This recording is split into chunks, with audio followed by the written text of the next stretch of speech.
Alright, this is like the third time I'm trying to get this to work now. So let's hope this works this time.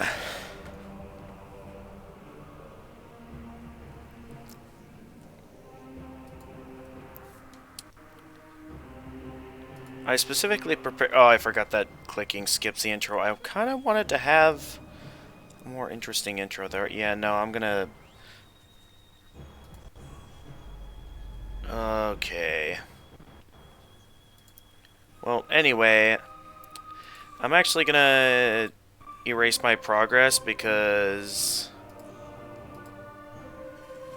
I did not mean to do what I did last time, which, in case you're wondering what I did last time, I did the entire intro sequence of the Metroid Prime trilogy here.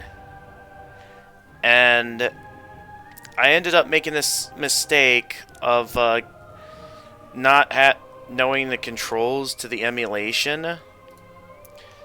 So I ended up basically doing the entire intro sequence without realizing that I had forgotten to, without realizing that that was what was happening. Oh, geez, it's still having the lag. But anyway, let's go ahead and get started. Hey guys, gamers in the zone.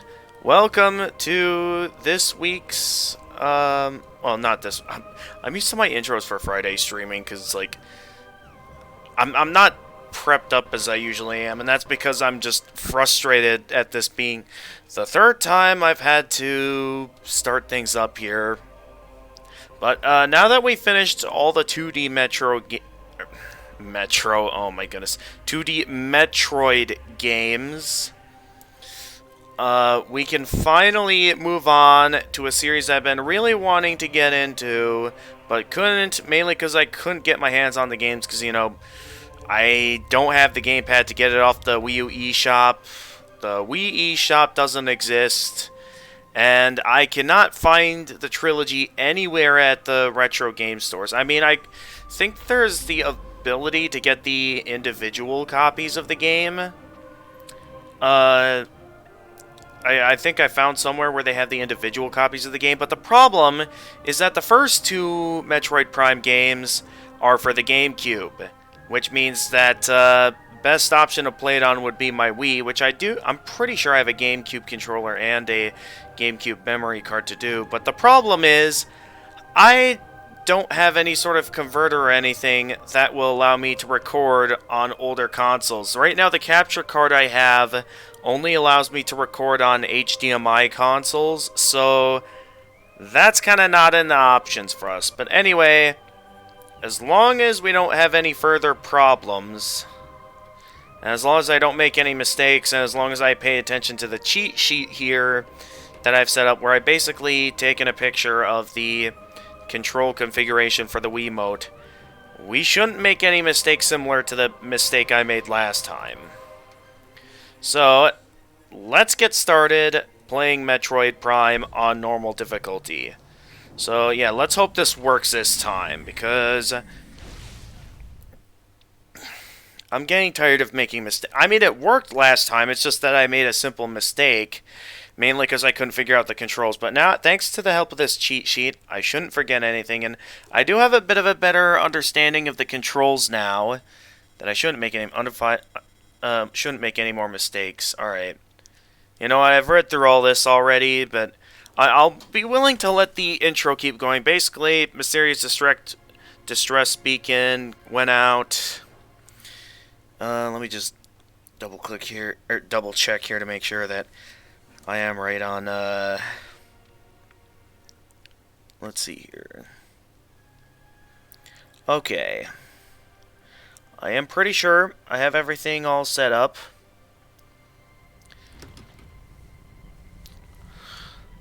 So, I do think that I'm going to be a little bit disoriented with these controls because I have to press, I'm pretty sure, like the down button on the arrows over here to fire missiles, which means I'm going to have to move one of my fingers over or something to be able to do that. But at least now I have a better understanding of the controls that I should be able to get through this entire intro sequence without accidentally turning off the recording.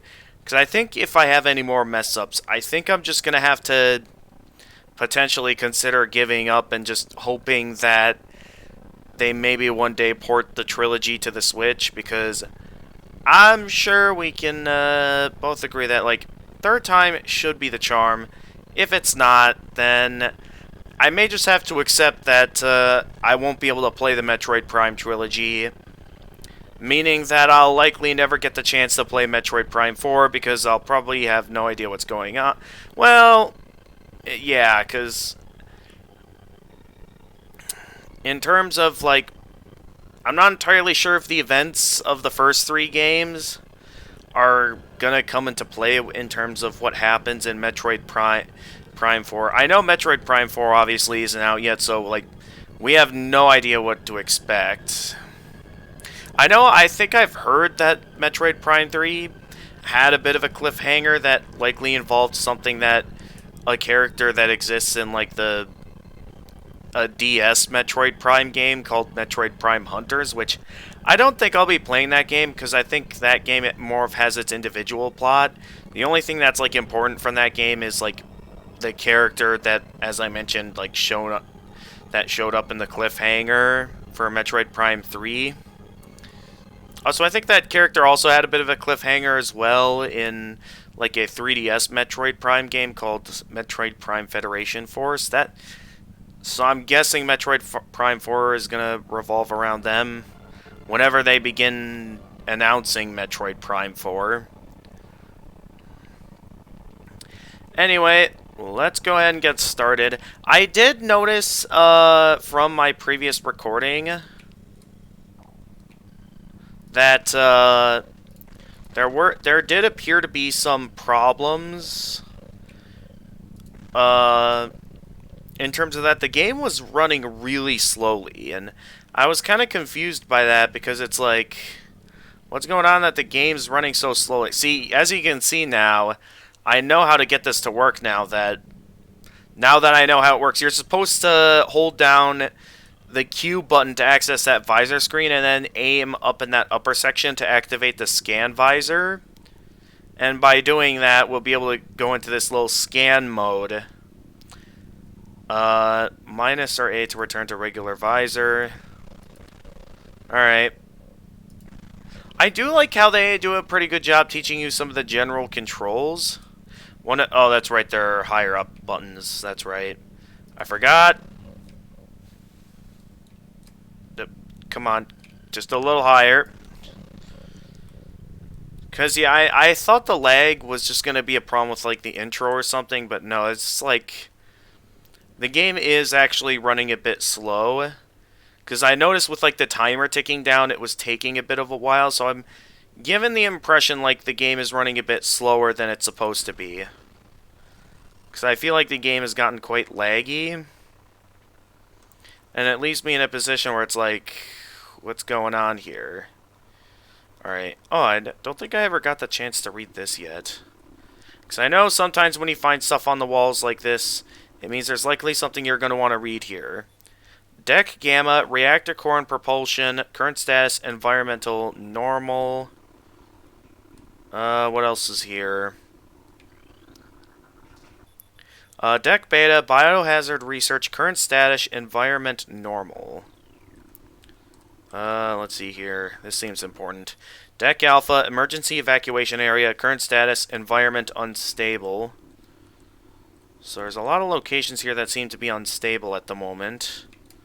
Alright, let's get out of scan mode and focus on simply just trying to advance forward. There was a lot of stuff I read in this intro sequence, and I guess I'm going to have to take the time to read it all again. Considering the fact that, you know, it didn't really make it into the recording. Airlock successful. I didn't really take the time to read that. Not that that's a big deal to me. Alright, that allows us to keep moving forward.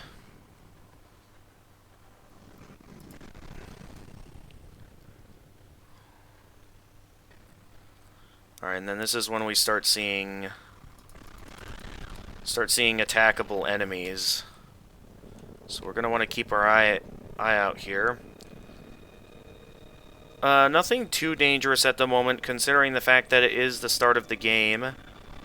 I can never figure out what the explanation point to the left means. I'm guessing it's supposed to represent... What was that from? Couldn't quite see what that was from. I know there's that space pirate over there.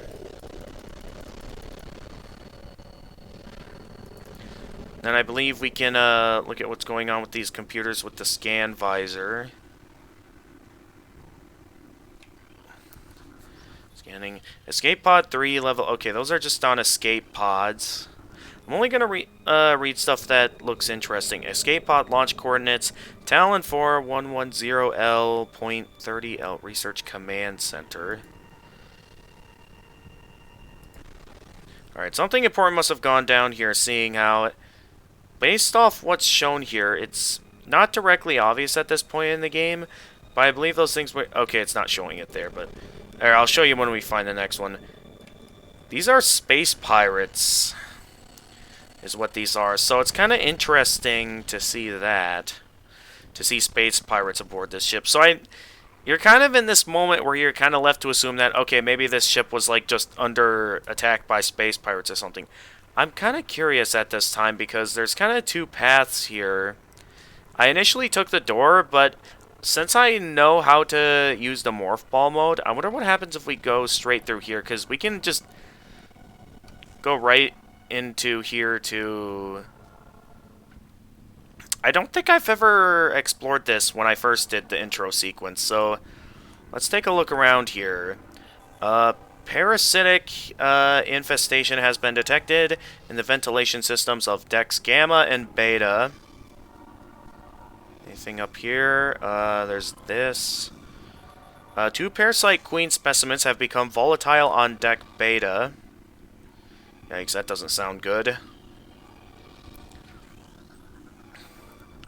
Ooh, what's all this? Talon 4, ground 0 area secure. Crater radiation readings normal. Step on the... Hang on, I'll get to stepping onto the hologram to read the map. Frigate exterior, hull stable, and fully functional. Alright, and over here we have these holograms that we're going to step onto pretty often to do some stuff. So it's quite interesting, considering the fact that the game teaches you how to use Morph Ball a little bit later into this tutorial section. You have downloaded the map for this area. Press 1 to access the map. When you're finished, press 1 again to resume play.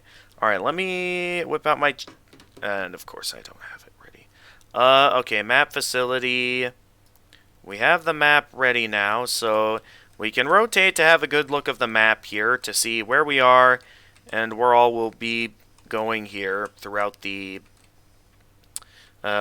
frigate. Something I actually... This is a room I actually never got the chance to explore in my previous run, so I guess I'm glad I did have that recording issue, because I never bothered to go that way. Because, you know, the game hadn't taught you that how to use the morph ball, so, and I was like thinking, oh, maybe the game will teach you, and then I'll go back there. Nope. Yes, I know how to use the scan visor. We want to... That... Okay, wrong button. Of course, I say that I know how to use the scan visor, and then I press the wrong button. Okay, then... Shift to scan. Access to deck beta approved. Please step onto the hologram. Okay. Step onto the hologram to activate the elevator.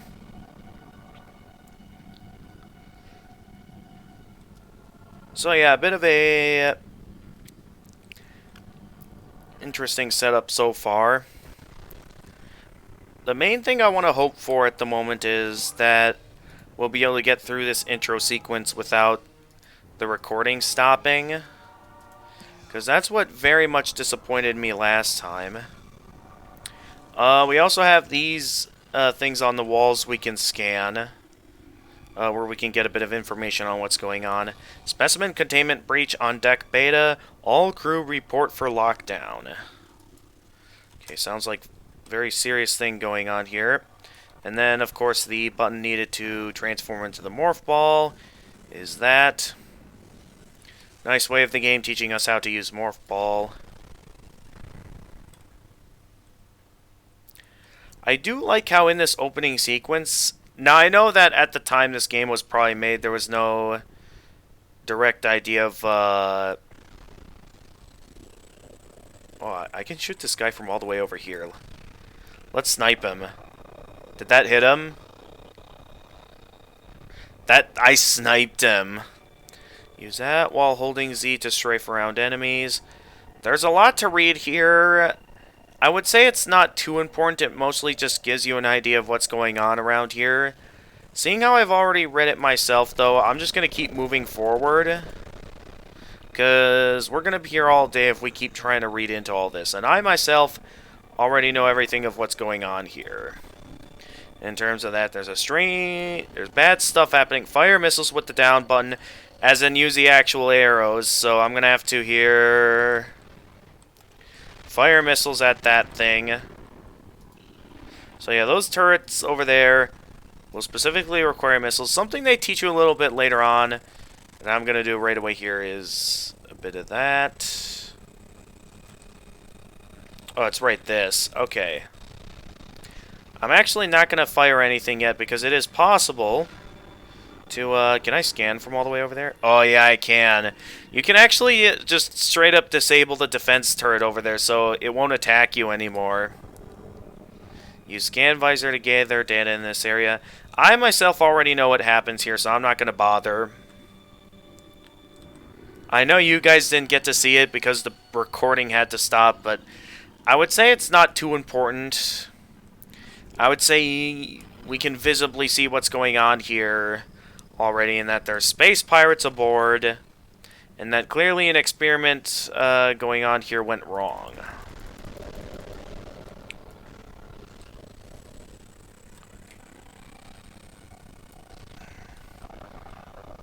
I do have to get a little bit used to the aiming here, but I think I got it.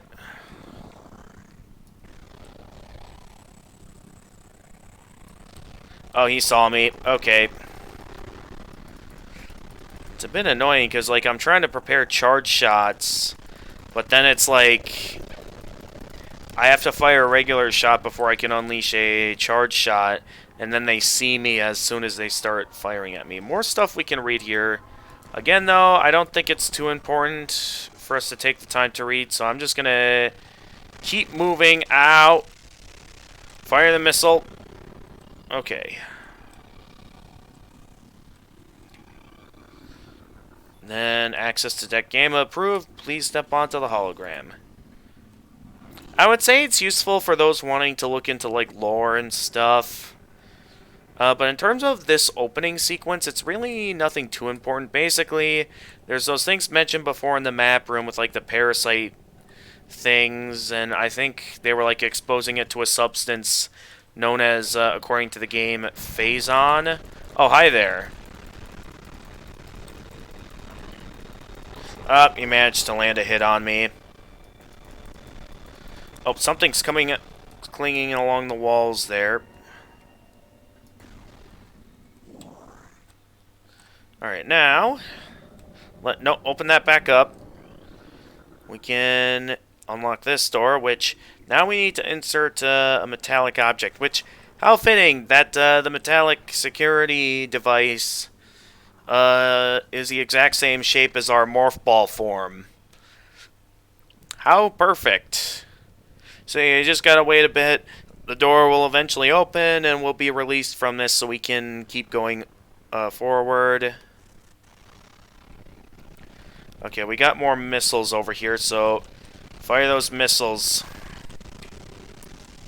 I don't know if I have to be accurate with my aim or not, but I will admit it is a little bit difficult to fire missiles, because I have to move my hand over in order to fire the missiles.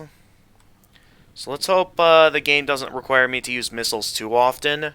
Door lock enabled. Please insert metallic sphere to open door. Once again, another one of these where we just have to go into morph ball mode.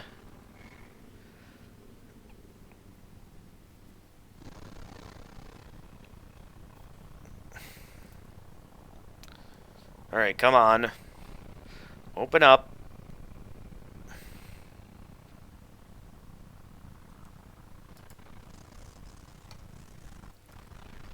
Yeah.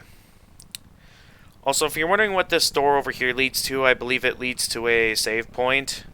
So here, just for an example, this is a save point where you can replenish energy and missiles and stuff. Like in most games. A useful thing. And, of course, the door closed on me. So now I gotta wait for it to open again. Gotta wait for it to open. Because, of course, I just wanted to briefly show an alternate path, and then, of course, it stopped me.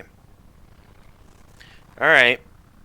Let's hurry up and work our way through before it closes again. Oh, yeah, that's right, this. I'm pretty sure this is why they have the save point there, because this is kind of more of a tutorial boss. I'm not entirely sure if I'd even want to consider it the proper first boss of the game. You'll see what I'm talking about when they come on screen. Also, those of you who've played Super Smash Bros. Brawl may recognize this thing from a specific stage. For this particular boss was over in the background.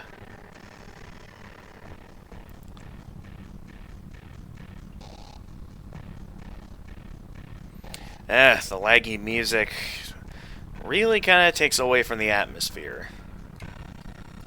We have the Parasite Queen, who just put up a barrier. An interesting thing that we can do is that while we're moving, we can press the jump button while moving in a specific direction to kind of dash away from certain attacks.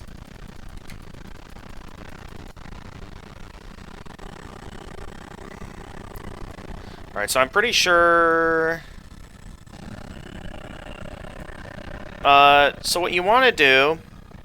well, actually, I'll show it off whenever... Okay, when this happens. So this is a good opportunity to whip out the scan visor and scan the boss when its barrier is up. A new creature's entry has been downloaded to your logbook, which I believe is a essential method that you'll want to scan certain bosses, so that way you can learn where their weak spot is at, which I believe for this boss, its weak spot is just its head. Because, yeah, it'll have a circle there that directing you that, yeah, that thing right there is its weak spot. And it's down. A fairly easy boss. Parasite Queen defeated.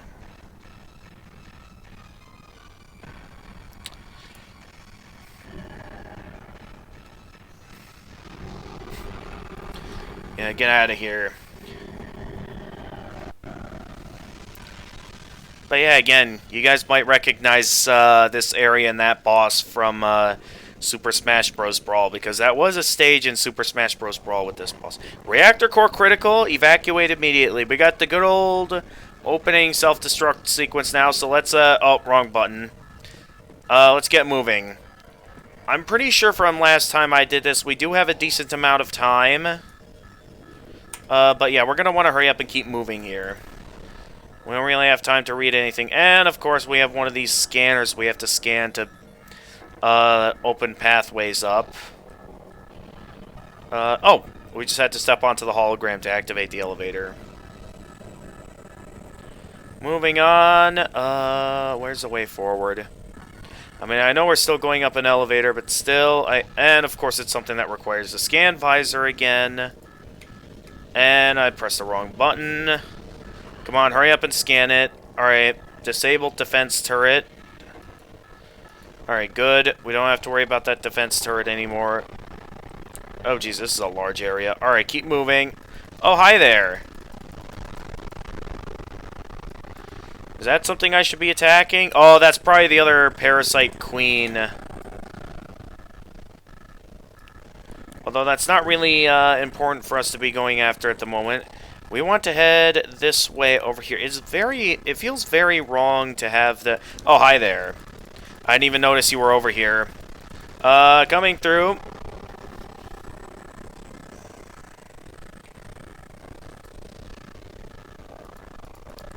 Get a move on, man. We gotta get out of here. Okay, this pathway is opened up over here. And, oh boy, these routes. I know it's down here. You guys are not gonna like it. We have these guys. Quite a few of them, too, so... I'm pretty sure singular charge shot isn't going to do much here, so let's... our best option is to pretty much just keep moving at the moment. So, best to just try and keep moving and ignore those guys, because... yeah.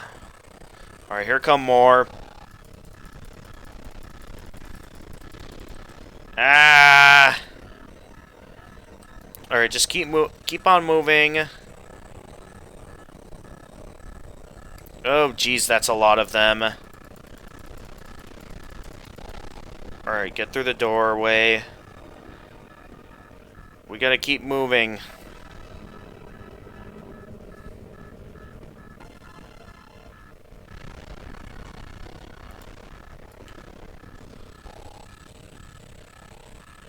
And... where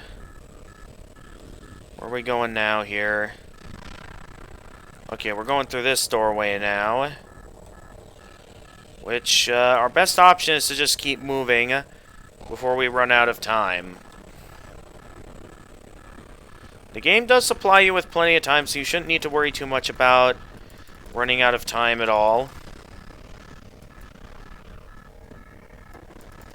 But yeah, you should mainly just be focusing on... oh, of course we got you guys. Get out of here.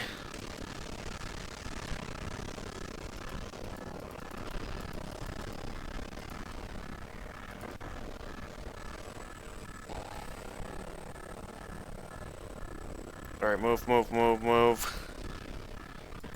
Did that even hit anything?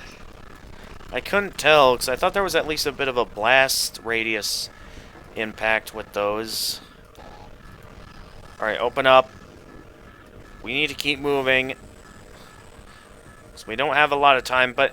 okay, I noticed specifically here, within this moment, that I noticed the timer wasn't going down that fast. That's when I realized... ow. That's when I realized that it's very likely that the lag is, like, really causing the game to slow down.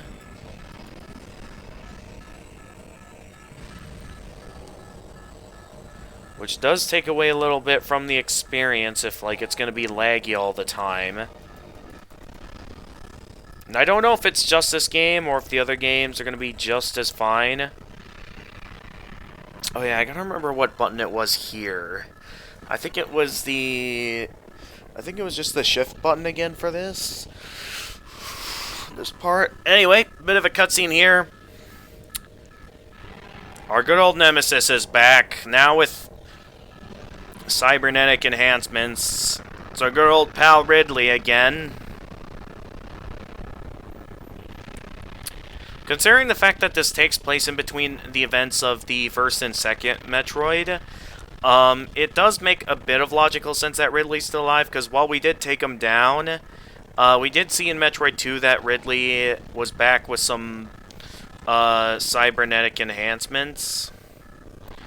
So, yeah, in this game, Ridley appears to be a lot more mechanical, and I'm pretty sure that's because, of, like, the idea that, is because Ridley was still just recently defeated by Samus, and it was, like, around Metroid 2 that Ridley was getting close to being, regenerating his more organic parts.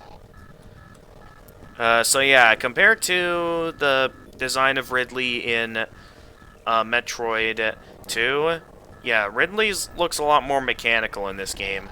Unfortunately, we won't be facing off against Ridley till much later on in the game. Oh, okay. Bit of an explosion, but it seems we managed to be fine. And, okay, I hear a lot of people claim this part to be stupid. And, I'll explain that in a quick second. Varia suit malfunction, morph ball malfunction, missile malfunction, charge beam malfunction, grapple beam malfunction. So basically, everything... It's basically... That small explosion is supposed to be our story-driven reason for how we ended up getting set back to level 1. Which most people kind of don't like, mainly due to the fact that... oh, come on, what am I supposed to do to get the door open? Okay, here we go. But yeah, people don't like that because, well, one, that was a pretty stupid way for Samus to get sent back to level 1, just a simple explosion. 2, the game puts in all this effort to teach us, all these abilities, like Morph Ball. We just learned the grapple beam there during that escape sequence, learning how to use missiles and stuff.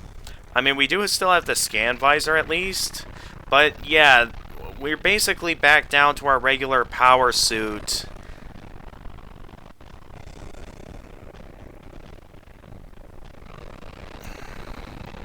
Alright, there goes Ridley, which I believe in this game, he's known as Meta Ridley. Lots of different names that Ridley has taken over the years. Nonetheless, we'll get our chance to face him off at some point in this game, I'm sure. For now, let's get out of here before this place blows up. Alright, we've escaped the pirate frigate. And with that, we're now beginning our pursuit of Ridley. Look at all those space pirates lost in space. Yikes. Well, bye, everyone. You're all just gonna probably be left there to be lost in space forever. Tracking on enemy target has been lost. Ground-based recon required. Begin landing sequence. Yeah, unfortunately, despite Samus's pursuit, we lost Ridley. So I suppose, with that being said, now will be a good time to, you know, try to take the time to see if we can recover all of our abilities. Ah, a very low-quality leaf right there, I must say. Well, yeah, this is around the point that I got to back in the previous video I recorded, where I accidentally ended the recording early because I pressed the hotkey that turns off my recordings. I still can't believe I did that. I did all that effort to get going on the intro sequence, and then I end up turning out to not having it down at all in the long run. But I'm certain this time the recording should still be intact. Let me just quick pause it. Yes, save progress. Game has been saved. And with that being said, let me just take a quick pause here to be sure that... Okay, recording is still intact. With that being said, though, I'm going to call it an episode here because we did the entire opening sequence. There is a lot for us to explore right now, and I mean, we're a bit limited since we just lost all of our abilities. Morph Ball, Charge Beam, all that, it's all gone. Missiles. So we're going to have to re-find all of that throughout our adventure. So we'll see how that goes, but for now, I'm going to go ahead and call things an episode here. So with that being said, Talon Overworld, okay. We shall see how well this playthrough goes. Let me know in the comments if you have any recommendations that may improve the emulation to resolve any other additional miscellaneous problems that aren't as big of a deal as they are now, but still may be a bit of a minor annoyance throughout our playthrough of Metroid Prime. Do let me know. Until then, though, this is the Gamer of Gamers, and stay excellent, everyone.